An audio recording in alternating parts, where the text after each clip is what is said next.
most satisfying of all, the Forsyth plot to create a new war with the elves and the dwarves in order to profit their weapons business had been foiled completely. It had all been so perfect.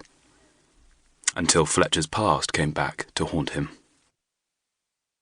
Ignatius gave Fletcher an owlish blink from his amber eyes, sensing his master's despondency. He nudged Fletcher's hand with the end of his snout.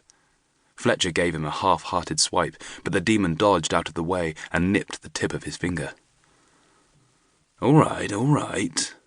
Fletcher grinned at the boisterous demon, the pain distracting him from his misery. Let's get back to training. I wonder what spell we should practice today. He reached under the pile of straw that was his bedding and removed the 2 books that had kept him sane over the past year. He didn't know who had hidden them there for him.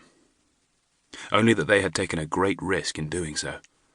Fletcher was eternally grateful to this mysterious benefactor. Without the books he would have been driven mad with boredom. There were only so many games that he and Ignatius could play in the tight confines of the cell. The first was the standard book of spellcraft, the same one they had all used in Arcturus's lessons. It was slim, for it contained only a few hundred symbols and the proper techniques for etching them.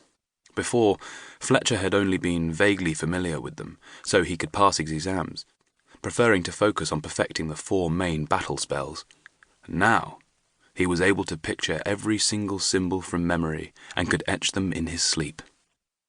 The second book was thick, so much so that whoever had hidden it had removed the leather cover to make it more easily concealable in the straw. It was James Baker's journal, the book that had started Fletcher on his path to becoming a trained battle mage. Within its pages, Fletcher had found a dozen new spells, diligently copied by the late summoner from the walls of ancient Orcish ruins. Moreover, Baker had studied scores of Orcish demons, detailing their relative power, abilities, and statistics. Now Fletcher was an expert too. Perhaps most fascinating of all, Baker had compiled all of his knowledge of Orcish culture, including their strategies and their weapons in the journal. It was a veritable treasure trove of knowledge, which Fletcher had devoured in a few days, only to immediately begin again and hunt for details he might have missed. These 2 volumes were all that distracted him from the deafening silence of the world outside. Every night he dreamed of his friends, wondering where they might be. Did they battle on the front lines while he rotted in the bowels of the earth? Had they been killed by an Orcish javelin or a Forsyth dagger? But the most torturous thought of all was knowing that his adoptive father Burdon was close by, in the village above him. He remembered when the prison transport had brought him back to Pelt in the dead of night. He had peered through the cracks in the armoured wagon, desperate to catch a glimpse of his childhood home. But before he could get a proper look, the jailers threw a sack over his head and dragged him away. As Fletcher lapsed into miserable silence once more, Ignatius growled restlessly before snorting a tongue of flame that singed the straw beneath them. "Wow! We are impatient today," Fletcher exclaimed, powering up a tattooed finger with a blast of mana. "Okay, you asked for it. Let's see how you like the telekinesis spell." He allowed a thin stream of mana through his fingertip, the spiral symbol glowing violet until a strip of air shimmered above it.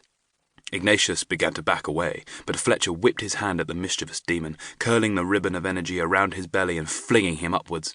The demon splayed his claws and dug them into the ceiling, showering Fletcher with a trickle of dust.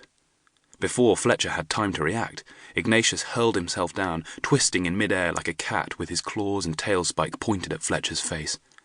It was only through a desperate roll that Fletcher avoided it, then spun on his heels to find the room cast in darkness. Ignatius had slashed the wired light during his attack, snuffing it out like a candle. "So that's how you want to play it," Fletcher said, powering up his index finger, the one without a tattoo.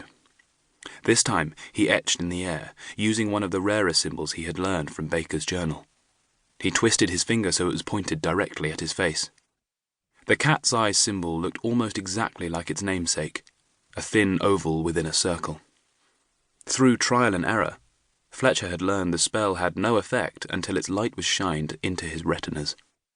The glowing symbol gave away his position, as did the flash of yellow that soon followed, but Fletcher rolled to the side so Ignatius would lose him in the darkness.